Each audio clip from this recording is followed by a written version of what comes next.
Hello there, and this is our sixth video in the series around emotional resilience in turbulent times. And I wanted to follow on from our last post. We've had some feedback from people saying, well, this is all well and good, but how on earth do I stay emotionally resilient, and how on earth do I give and support other human beings when I might be being made redundant tomorrow, or our business is sacking people, or we're really struggling financially and we don't know whether we're going to get the support we need. And of course, all of those thoughts are about the future, and I get that that is uncertain and that it is unchallenging, and I'm not saying that that is easy to handle or deal with. That being said, what we realise is that our sense of security, our sense of stability, often as a human being, comes from things outside of us.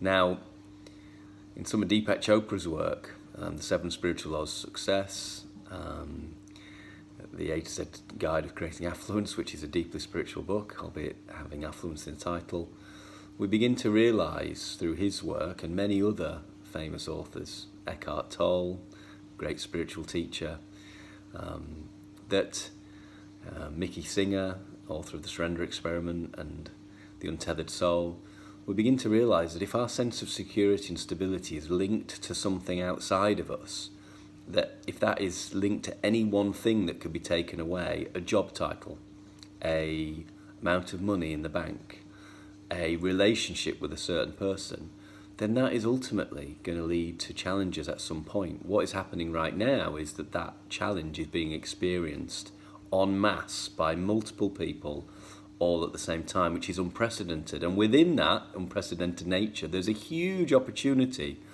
for personal growth, for people to realise that the only thing that you can be sure of is change. Every single cell in your body is changing right now. Cells are springing to life and dying simultaneously within your body right now.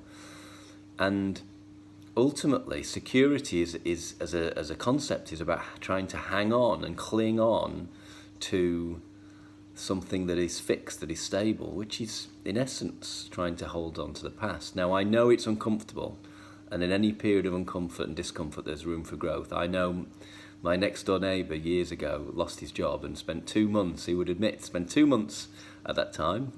He moped around, and then after 2 months he realised that there was an opportunity, and of course he found himself in the future, further down the road, in a better place, in a better role.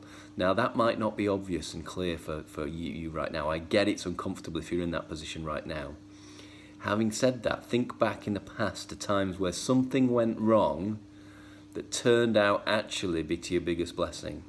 And that links nicely onto our next video, where we're going to be talking about business, management, leadership, and how there really is opportunity, not to be opportunistic and to take advantage of these situations, but to find different ways of serving.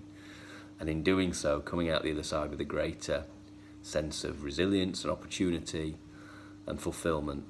Because there's some people out there who are losing their jobs, perhaps who aren't doing what they really want to be doing, and they haven't really had the time and space to really think about that, because it's been about income as opposed to actually doing what leads to our purpose or fulfillment. So we'll talk more about that in our next video. Any questions, please do feed them back to me, because we can respond and cover those as we go through. Thank you.